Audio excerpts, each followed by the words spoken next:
morning, children. Now, in our previous video, we have discussed the first part of this chapter, right? Now, let us start with the second part. Grandfather usually brought home various animals. If grandmother had known that he too had started bringing home pets, she might have considered sending me back to the boarding school. So grandfather had to pretend that he had purchased the goat as an investment. He told grandmother that goat's milk is good for your aching joints. The possibility of milk made grandmother more tolerant of the new pet. My goat was soon named Tinkerbell after the fairy in Peter Pan. There was something of the fairy in Tinker. She skipped about very daintily, and her feet seemed equipped with springs when she leaped around the lawn. To make the name even more fitting, I tied a little bell to her neck so I would always know where she would be. She loved an early morning walk and was a better companion than a dog.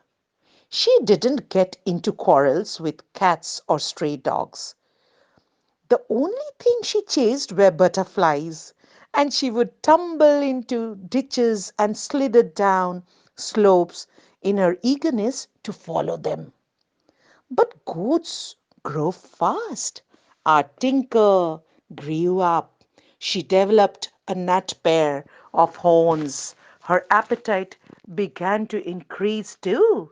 She loved the leaves and flowers of the sweet pea, the nasturtium, and the geranium. Oh my God, these are lovely flowers. These were grandmother's favorite flowers. One morning, most of the sweet peas were destroyed. Grandfather and narrator blamed a cow, saying that it had entered into the garden during the night. Grandmother made no remark, but gave a look that suggested she knew who was the offender. Finally, one day, they were in trouble when they were least expecting it. Tinker Bell started using her horns almost at every opportunity. The gardener, postman, and fruit seller all had complaints to make against Tinker Bell. They dared not to turn their backs on dear little Tinker Bell. The most exciting part came during visit of Aunt Mabel at our home.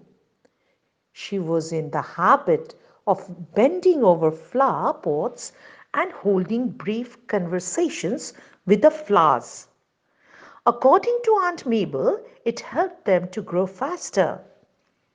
When she was bending over a pot talking to Geranium, Tinker, suspecting that Aunt Mabel was eating the leaves of her favorite snack, now Tinker Bell decided to hit hard Aunt Mabel with her horns.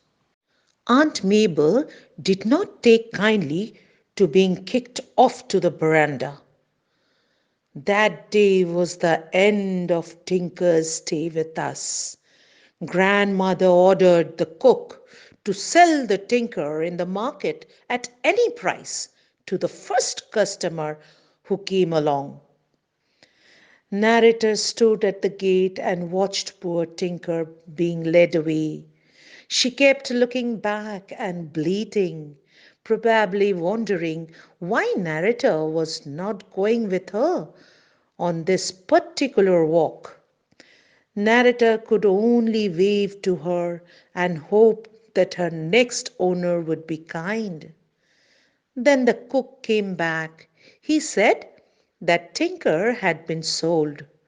But when the narrator was alone with the cook in the kitchen, he told him that he had bought the goat himself and he could come to see Tinker any time in her new home behind the bazaar. Narrator did visit Tinker sometimes. Now she had a little kid.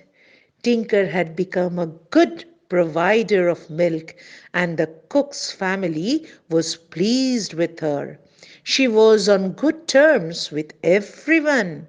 She only hit hard with the horns to the strangers, who bowed too low when giving the customary salam.